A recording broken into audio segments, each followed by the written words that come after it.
Bom dia a todos, a paz do Senhor Jesus Cristo. Saúdo a todos os irmãos com a paz do Senhor. Quero trazer aqui um texto bíblico da palavra do Senhor para a meditação de todos vocês nessa manhã. Se encontra em Mateus capítulo 4, versículo 1. A gente vai falar aqui um pouco sobre a tentação de Jesus Cristo, né? A tentação do nosso Mestre, Jesus. Fala dessa forma, Mateus capítulo 4 fala assim: Então foi conduzido Jesus pelo Espírito ao deserto para ser tentado pelo diabo. E tendo jejuado 40 dias e 40 noites, teve fome. E chegando-se a ele o tentador disse-lhe: Se tu és o Filho de Deus, manda que essas pedras se tornem em pães. Olha aí, vamos aprender um pouco dessa mensagem, um texto bastante lido, mas um texto que a gente aprende, né, sobre tentações. O nosso Mestre Jesus foi tentado, né, e a Bíblia diz que ele foi conduzido pelo Espírito ao deserto para ser tentado. O Espírito Santo conduziu ele ao deserto para ele ser tentado pelo diabo. Deus, ele nos conduz, né? O Espírito Santo nos conduz. Deus, ele cria situações para que a gente venha ser tentado, para que a gente venha passar na prova do Senhor. A tentação, né? O deserto, que nem muitos falam, é uma prova. Deus está nos colocando a prova para ver se a gente vai ser obediente, para ver se a gente vai permanecer ou não. Então a tentação, muitas vezes, a situação difícil na nossa vida, muitas vezes não é uma coisa ruim. Vamos dizer assim, no ponto de vista de sofrimento, é ruim porque eu estou sofrendo, mas é Deus te testando, a vitória está parada lá na frente, a vitória está preparada lá na frente. Agora é necessário, né, o cristão, na sua vida espiritual, na sua carreira com Cristo, passar por tentações, porque é aí onde ele vai ser moldado, vai ser preparado para continuar, né, a sua responsabilidade na obra de Deus. E a Bíblia diz que o tentador chegou a ele e disse: Se tu és o Filho de Deus, manda que essas pedras se tornem em pães. E ele respondeu e disse: Está escrito, nem só de pão viverá o homem, mas de toda palavra que sai da boca de Deus. O interessante é que Jesus usou aqui sempre as escrituras, né? Ele falou, está escrito, ou seja, lá na lei estava escrito, né? Nem só de pão viverá o homem, mas de toda palavra que sai da boca de Deus. Ou seja, o homem necessita comer, se alimentar, é claro, o físico, mas o importante, tem que haver a palavra do Senhor em primeiro lugar, né? Então nem só de pão viverá o homem, mas de toda palavra que sai da boca de Deus. Então Deus é o nosso refúgio, Deus é quem nos sustenta, é o Senhor.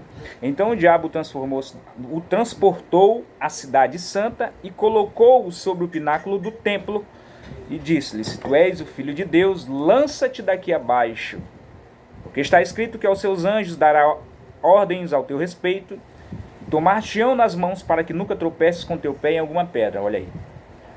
O inimigo, ele tem inteligência, ele conhece as escrituras, ele usou um versículo bíblico, se não me falha a memória, está lá em Salmos, né?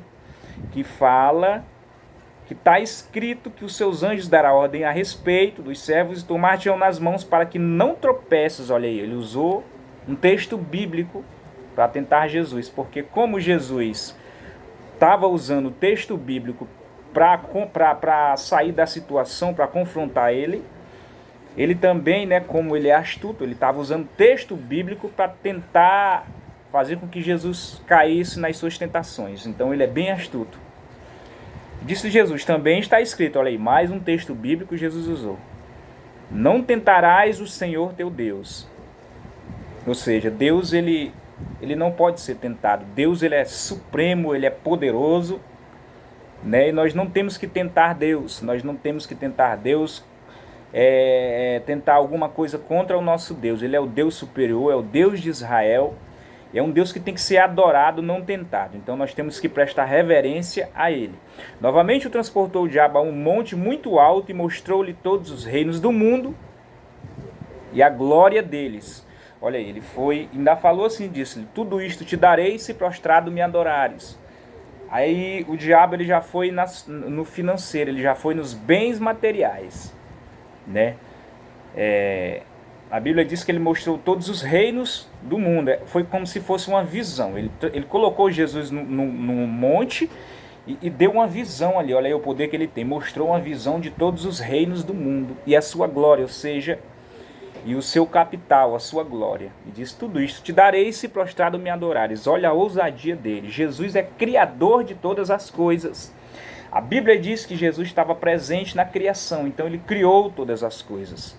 E o diabo estava oferecendo bens materiais, sendo que Deus criou todas as coisas, tudo já era dele. Né? Então, Jesus falou assim: vai de Satanás, repreendeu ele e falou: está escrito, ao Senhor teu Deus adorarás e só a ele servirás. Então não adianta, não adianta. Jesus, ele tem que, nós temos que servir ele. Não ele nos serviu. O diabo foi muito astuto e foi muito inescrupuloso nessa situação. Ele foi muito ousado nessa situação. Mas Jesus repreendeu e a Bíblia diz que ele foi embora. Então, veja bem, a tentação, o deserto, é necessário nós passarmos. Eu tenho um texto bíblico aqui em Hebreus capítulo 11, se não me falha, vamos lá, Hebreus capítulo 12, versículo 6, fala dessa forma, Hebreus capítulo 12, versículo 6. Porque o Senhor corrige o que ama e açoita qualquer que recebe por filho. Olha aí, Deus corrige aquele que ama, ou seja, Deus ele põe à prova aquele que ele ama, ele corrige. Né? Se você está sendo corrigido por Deus, é porque Deus te ama, é porque Deus quer o melhor para você. Então ele corrige quem ele ama. Quem ele não mexe, que está lá, é meio duvidoso. Talvez ele não está nem aí para aquele ali, não. Mas quando ele está corrigindo uma pessoa, é porque ele quer ver o melhor da pessoa. É igual um pai, quando um pai está corrigindo um filho, pedindo para o filho não fazer o erro, mas fazer o certo, porque ele ama o filho. Muitas vezes até ele dá uma lapada no filho, é porque ele ama, ele não quer ver o filho numa situação difícil. Então a disciplina tem que haver. Né? Deus corrige quem ele ama. E no versículo de número 8 fala: mas se estáis sem disciplina, olha aí, da qual todos são feitos, participantes sois então bastardos e não filhos. Olha, se não tem disciplina, você não é filho. Então o filho tem que ser disciplinado na vida espiritual e na nossa vida também cotidiana. Um pai tem que disciplinar o filho, é bíblico. E nós, filhos de Deus, temos que ser disciplinados por Deus. Porque Deus corrige quem ele ama. Amém? Que Deus abençoe a todos. Espero que você tenha aprendido essa palavra. E que Deus, eu quero liberar aqui uma palavra de bênção na sua vida. Meu Deus, em nome do Senhor Jesus, aqueles que estão ouvindo essa mensagem, que vão ouvir ainda. Meu Deus, que o Senhor venha abençoar, que o Senhor venha, meu Deus, fortalecer nesse deserto que eles estão passando, que o Senhor venha, meu Deus, fortalecer para eles passarem, porque a vitória já é certa. O Senhor corrige e coloca no deserto quem o Senhor ama. Eu profetizo aqui uma palavra de bênção na vida de todos que ouvirem esse vídeo, nas suas famílias, que as portas do céu venham a ser abertas e a glória de Deus venha invadir o lar e a vida de vocês, em nome do Senhor Jesus Cristo.